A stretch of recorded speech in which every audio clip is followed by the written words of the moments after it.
ଆଜି ଆମେ ବାବାଙ୍କ ସଚ୍ଚରିତ ବହିରେ ଆଉ ଗୋଟେ ବିଷୟ ପଢ଼ିବା। ସେଟା ହେଲା ଅଟା ପେଷିବାର ତାତ୍ପର୍ଯ୍ୟ।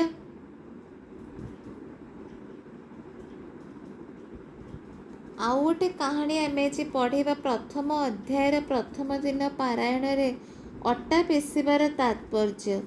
ଶିରିଡ଼ି ଗ୍ରାମବାସୀ ଅଟା ପେଷିବାର ଯେଉଁ ଅର୍ଥ ସନ୍ଧାନ କରିଥିଲେ ତାହା ତ ପ୍ରାୟ ଠିକ୍, ତେବେ ମୋ ବିଚାରରେ ଏହାର ଅନ୍ୟ କିଛି ଅର୍ଥ ମଧ୍ୟ ଥିଲା।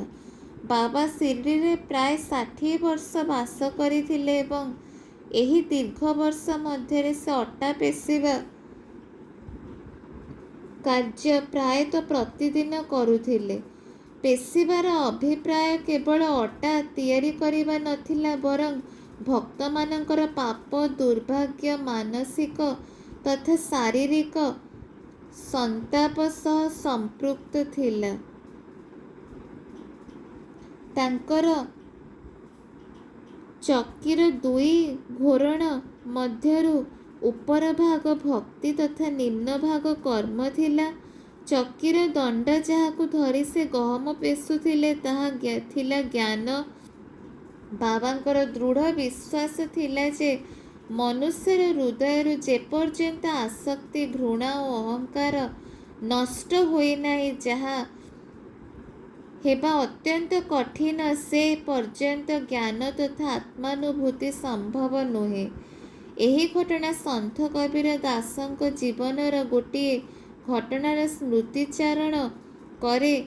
କବୀର ଦାସ ଗହମ ପେଷୁଥିବା ଜଣେ ମହିଳାଙ୍କୁ ଦେଖି ତାଙ୍କର ଗୁରୁ ନିପଟ ନିରଞ୍ଜନଙ୍କୁ କହିଲେ, ହେ ଗୁରୁଦେବ, ଗହମ ଯେପରି ଚକିରେ ପେଷି ହେଉଛି, ମୁଁ ସେହିପରି ଭବସାଗର ରୂପକ ଚକିରେ ପେଷି ହୋଇ ଅକଥନୀୟ ଯନ୍ତ୍ରଣା ଭୋଗୁଛି।